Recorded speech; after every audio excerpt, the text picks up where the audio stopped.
Lauren, one of the things that we talked about this evening, we really, when you go back and check out the live stream once it drops as a podcast, we really had a really interesting group all at once about midway through the live stream. It had Nina, it had Vosh, it had Bo, it had Tim Black, it had Steve Grumbine. Wow. And what I realized is we're like the only ones that have attempted to do this. Bring as many people together as you can, cross-pollinate as many ways as you possibly can.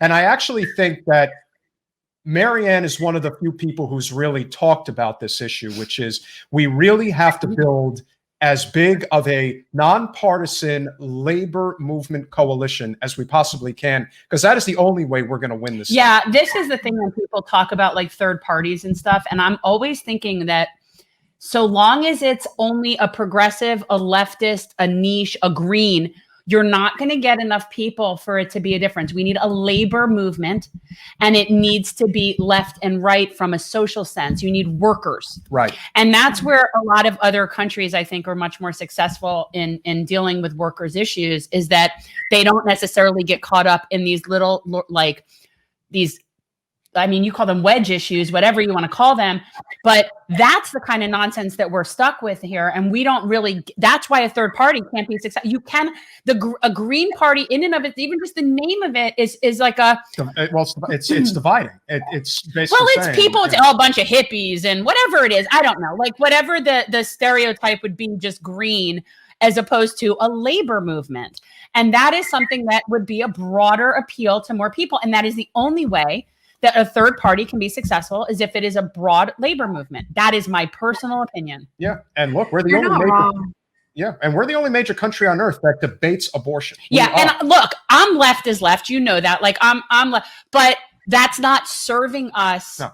Because it's a wedge. It's not. Yes, it's not serving us policy wise. It's not serving the most people that could be served policy wise.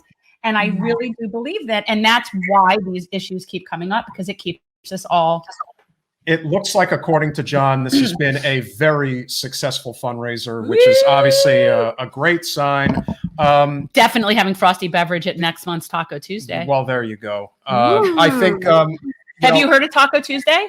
Have you heard of Taco Tuesday? Well, not our Taco Tuesday.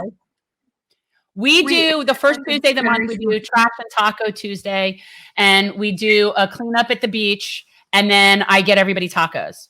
And it's the first Tuesday of the month, right? Yeah. And so, yeah, Marianne does know MNT. Yeah. Yes, Christina. Yeah, and she's just she is a great coalition builder.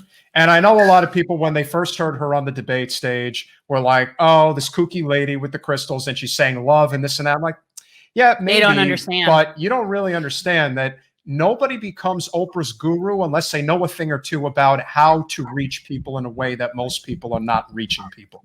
And Marianne's not wrong. Yeah. Marianne was the only person that I found, and not that I thought, oh, she was somebody that really had the chance of really getting through to the end or anything, but the fact that she actually understands the importance of the health of the collective. She understands the importance of the collective. And that is a concept that when most people hear it, I get all sorts of comments like, oh, that's communist or that's socialist. I'm like, no, I'm not talking about like the Borg. I'm not talking about like a mind collective. I'm just talking about in terms of what's the best interest of all of us as a whole.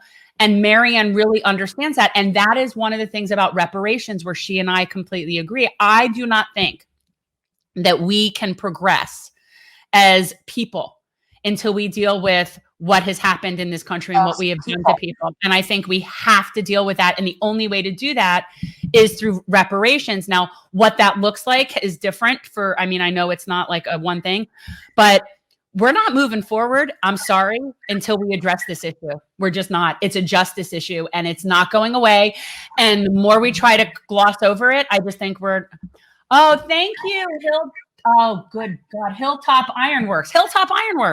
Solidarity. Thank you. We need it. You guys make it happen. A socialist streamer just got introduced to news. Oh, socialist streamer got introduced to Nina Turner.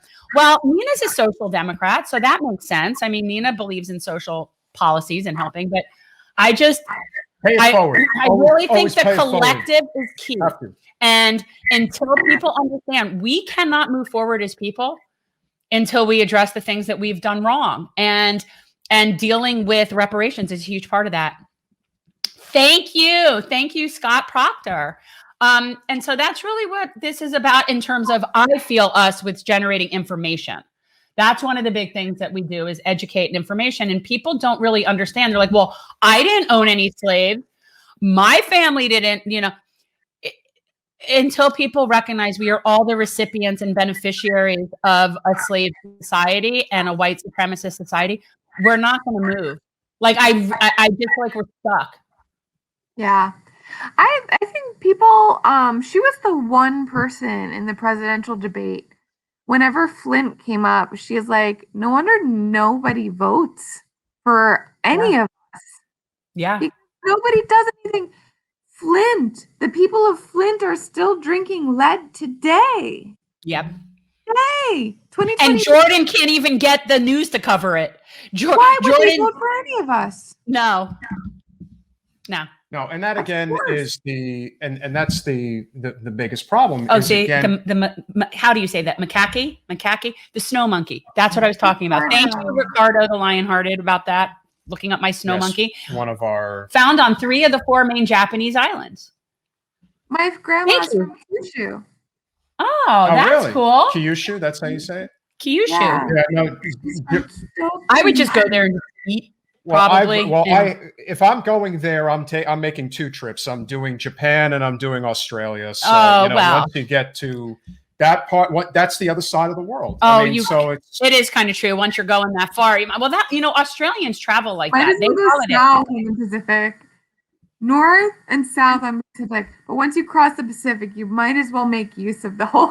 100%. Well, like that's when you need to take a trip for like 10 days to 2 weeks. Like you can't not go and explore because you never know if you may. We're the only country that doesn't take longer holidays. When I traveled and I met people from Australia, we're the only country that doesn't guarantee. Well, right, vacation. But like there's that. But like Australians, when they travel, when they go on holiday, they'll go for months. And it's amazing. I mean, we need to do that. It's crazy. It's amazing what happens when you have paid time off. Thanks for watching. If you want to support our mission to transform politics into service, please like this video, subscribe, follow us on social media, and consider joining our Patreon, where you'll get early access to our interviews as well as other exclusive content. Links are in the description. Peace out.